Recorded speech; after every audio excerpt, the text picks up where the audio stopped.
আমার হাজবেন্ডের এখন অনেক বেশি কমপ্লেন যে বেবি হওয়ার পর নাকি আমি তাকে আর টেস্টি খাবার বানিয়ে খাওয়াই না। তাই তিনি আবদার করেছে যে ডিনারে আমার হাতে স্পেশাল চিলি চিকেন খাবে। তাই না বানিয়ে কি থাকা যায়? এবার আমার বেবিকে দেখে ইনি তো কোনো অবস্থায় এখন ঘুমাবে না, তাই তাকে সাথে নিয়ে চলে গেলাম কিচেনে।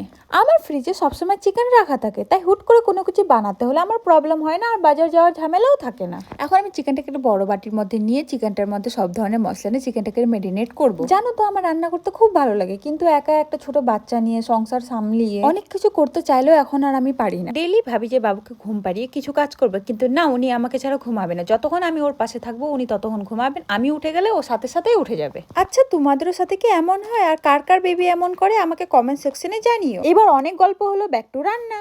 চিকেনের মধ্যে black pepper, salt, lemon juice, red chilli powder, cornflour, oil দিয়ে সুন্দর করে মেখে নিলাম। এইদিকে কুইন আর স্ট্রলে থাকবে না, তাই কোলে ওঠার জন্য পুরো জিদ করতেছে।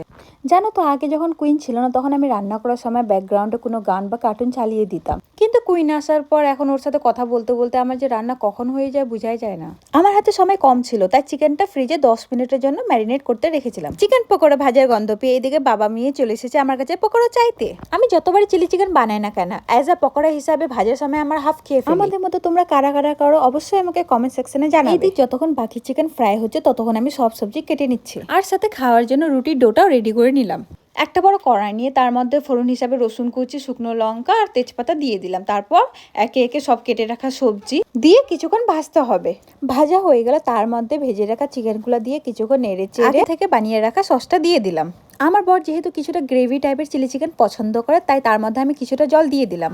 জল দিয়ে কিছুক্ষণ কষিয়ে তার মধ্যে আমার বানিয়ে রাখা 5 স্পাইসেস দিয়ে চিলি চিকেনটা নামিয়ে নিলাম।